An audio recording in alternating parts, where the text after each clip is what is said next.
Oceana Lithium debuted after raising $6 million with 20-cent shares.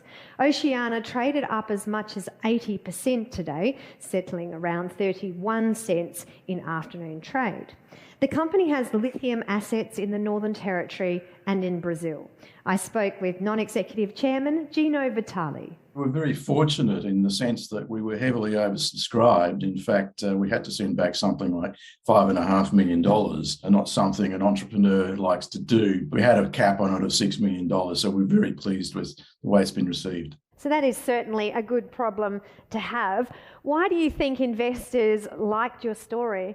There are some unique features about the company, not the least of which is the team that we've been able to assemble. We've got Sebastian Neer, who heads up the exploration effort as our executive director. Both Sebastian and a colleague of his, Brian Talbot, who comes across as a technical consultant for the company, were senior executives of the Galaxy Resources team.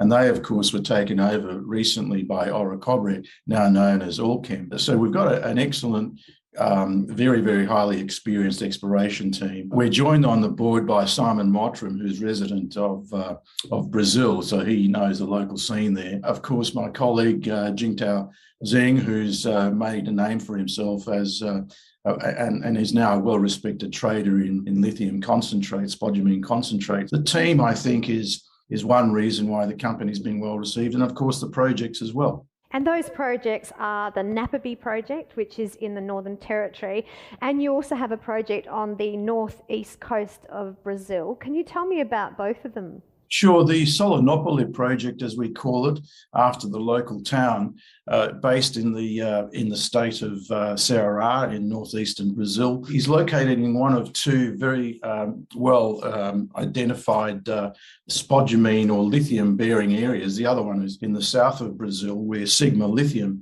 is developing a project, and they have a market capitalisation now of over $2 billion.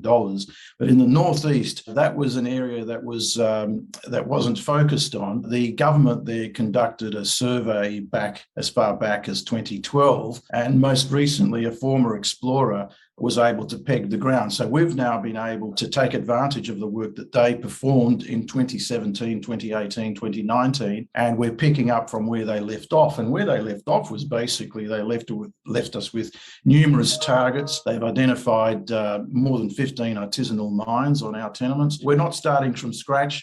And the next stage, of course, is to add value to the work that's already been completed and identify drill targets that we can pursue in the course of the next 12 months. As for our Napabi project in the Northern Territory, this is an area where my colleague Jingtao Zheng, with which he's very familiar. And so we're building on his local knowledge. He already has an experienced exploration team that has already made 2 field visits, and there'll be a third commencing next week. It's an area that's not been previously focused on for lithium. Other commodities, yes, tin and tantalum and so forth. So it's virgin country in that respect, but highly prospective, we think, for lithium minerals.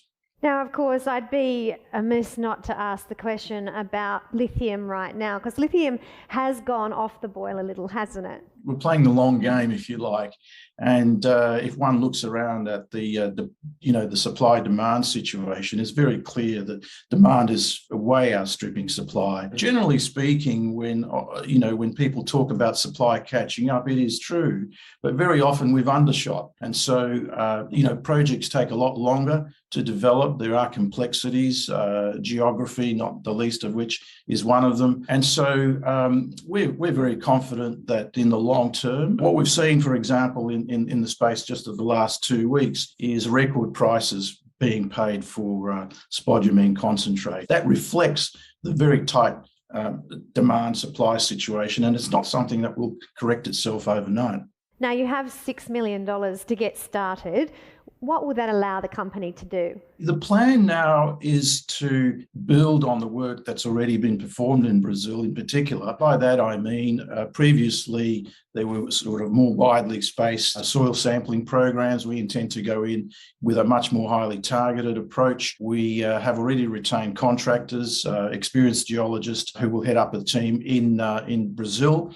And the idea is to continue with that, but on a much more focused basis so that we're able to generate pretty quickly, we think, drill targets that can be followed up.